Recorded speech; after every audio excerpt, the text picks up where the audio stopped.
Westapo666, you are the lucky winner of nothing. I don't know. You really wanted to see my top 5 nostalgic games? Well, I've picked quite an assortment. Now, a lot of these games are, honestly, I don't think a lot of you are going to expect these titles. What I've done is I've kind of made some slight adjustments. What I'm doing is I'm taking one game from one era. So one game from each era that I experienced them. And I'm going, to pick a total of 5, and I'm going to showcase them. So that's what we're going to do today. So, my top 5 nostalgic games. We're going to start off in chronological order with number 5. Metroid for the NES. I know this is kind of a given, but honestly, I spent so much time playing this game.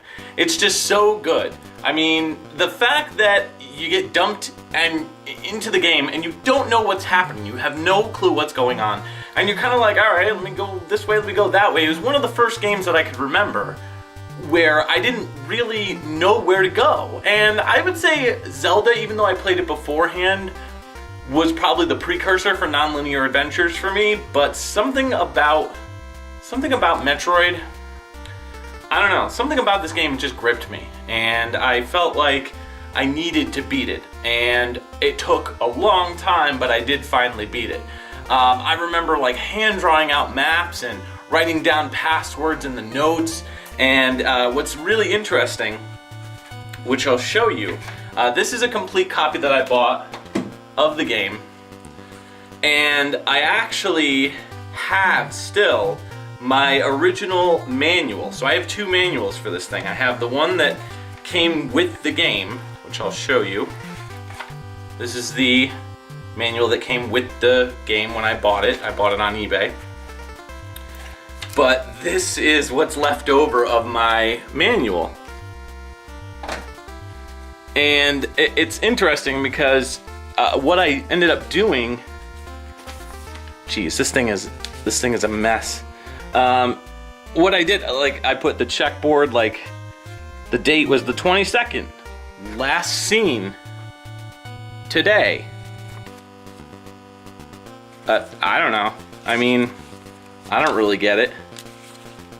I mean, this thing is barely held together. It sat in a closet for years, and I finally got it back, not recently, but a couple years ago. I found all my complete games, and some of which I wrote all over the manuals. This one is included in that. So yeah, I'm a little bummed that the thing is really like completely destroyed, but that's the reason why I haven't gotten rid of my complete copy with the manual and everything, because this is my childhood manual. Like, this is what I grew up with. It was the first game that I was ever able to experience a non-linear adventure all the way through. Zelda, I beat after this, actually, believe it or not. Number 4. The Legend of Zelda: A Link to the Past.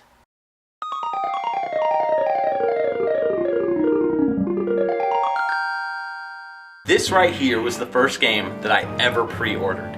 I remember going to Toys R Us and going where they had like the ticket system, and this was not one of the first games I ever owned for Super Nintendo, but it was definitely up there with the most memorable games. And I mean, I was totally decked out in this game. I remember reading the Nintendo Power story with the comic book, and I was just engrossed in it. I mean, every single issue that came out, I was like, I gotta find out what's happening next. And this is actually, I think, before I played the game.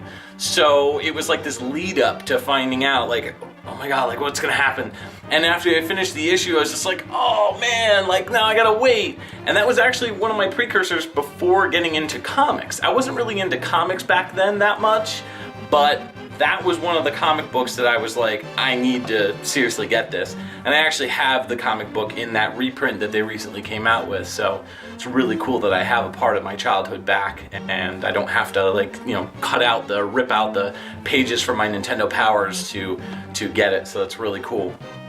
I just remember loving the exploration, and I remember using the strategy guide to get through every part. And actually, it's interesting because every single Zelda game that I buy the strategy guide with it. ever since this game. I don't know why. It's just something that I must do.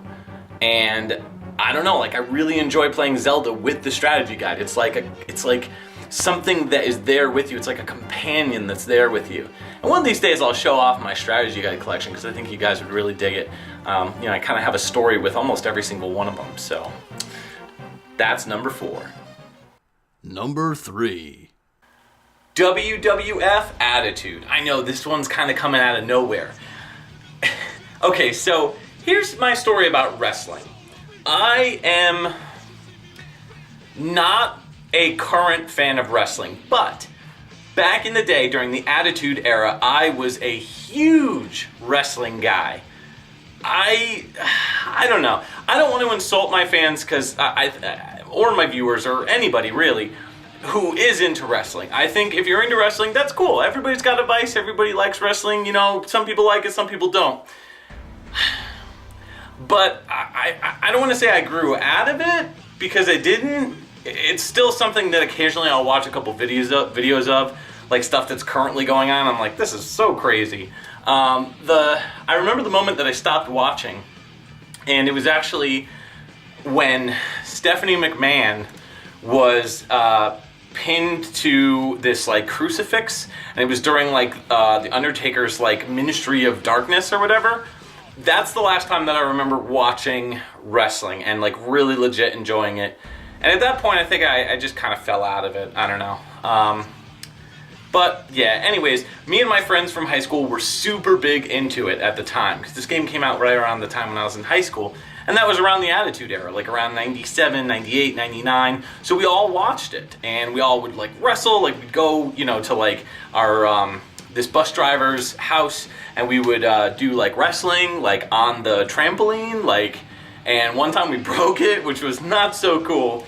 But yeah, so WWF Attitude, basically we took all our aggression from the real ring, which we were totally unprofessional and we just didn't know what we were doing, and we kind of put it all into Attitude, and we all would hang out and play, and it didn't matter if one of us was a PS2 or a PS1 guy, or if one of us was an N64 guy, or one of us was a Dreamcast guy. It didn't really matter. All that mattered was we enjoyed wrestling and we enjoyed pulling off all the moves. We would do create a character where you can create all your different like characters, and we would give them funny names and put ridiculous music to it and put like words on their butt, and they were like really hard to see. So like Attitude back in the day, that was like my jam for like late high school. I really enjoyed Attitude.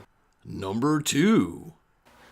Now, number 2, and again, this isn't really a countdown or anything like that, but number 2 is a game that kind of shaped what kind of RPG I would want to play and what kind of RPG I was into, and that's the JRPG. And so I had dabbled with Chrono Trigger, and I was really into Final Fantasy VII. But I don't know what it was about this game, but it completely captured my passion for JRPGs, and that would be Lunar, the Silver Star story. This game kind of was the first step into a non-Final Fantasy Chrono Trigger based game, and this was the first time that I really sat down with a non-Square RPG and was like, I'm gonna beat this, I'm gonna play this. So Lunar Silver Star Story, what's really cool with this game is you get all this really cool stuff. You get a map that came with it, you would get this hardcover book which had like tips and various different things in it, tell you like magic spells and whatnot. Like, it was a really cool collector's edition. And not only that, but the actual dual double disc version itself came with the music CD, it came with a making of. Like, this was really freaking cool. And so this was the first game that I really wanted to start collecting games, aside from just getting them. Because I would get games, but I didn't care really about collector's editions, because back then there really wasn't that many. There weren't that many collector's editions. The best that I would ever get back in the day was like Zelda, like the gold cart. And so this was actually the first time that I was like, oh, you can get other stuff. Really cool. So as far as the game itself goes, it's a pretty standard JRPG in all honesty. It's a remake of the Lunar, it's not called Silver Star Story, but it's just like Lunar. I think it's called the Silver Star, which was the Sega CD version of the game. And you know, I didn't own a Sega CD as a kid, but I did own a PlayStation. And so this was one of those games that I saw, and I was following it in like the magazines and like EGM. And I was like, I have to have this game. It looks awesome. This was also one of the first experiences that I had with a video game that was very clearly anime. Most of the other games that I owned back then, you know, they were animated, but a lot of them weren't anime. Some of them were, but this is like one of the first, especially JRPGs, other than Chrono Trigger and Final Fantasy, where I was like, all right, this is like a straight up anime. So it had anime cutscenes, which I thought was gorgeous. It's just a really cool game, and it does have a little bit of a difficulty curve in the beginning. At least I thought so. I thought that this game was really hard in the beginning because you start with such low levels, and it's really hard to build your levels because you're kind of like, it's very tedious. You're going through and you're just like, oh, come on, I want to get the cool spells. So it's really hard. As far as stories about this game, one that comes to mind, which my brother's gonna kill me for telling the story for like the 15th time, but when me and my brother have a bit of an age difference. He's 7 years younger than me, and so he's not really a gamer. He likes like Mario Kart and Mario Party, but he's not into stuff like this.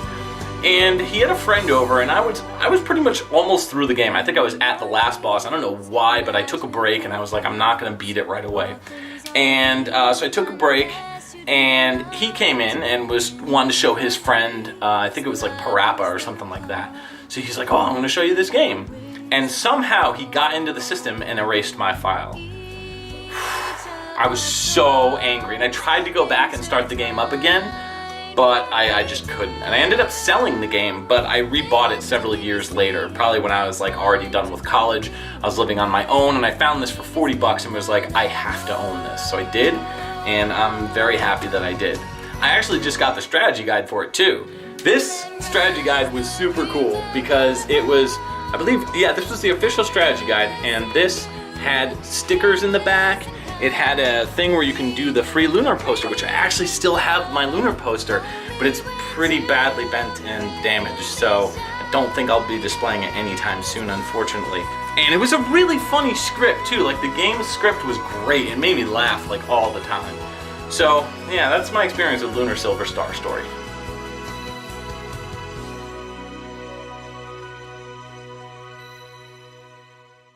Number 1.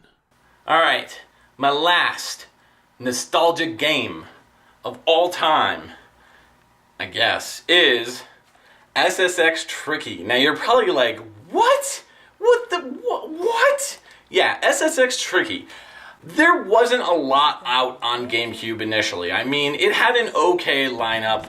I mean, Smash Brothers was a given. That was like my party game. That was like the game that me and my buddies in college would go to all the time, and, you know, would spend hours and hours and hours playing.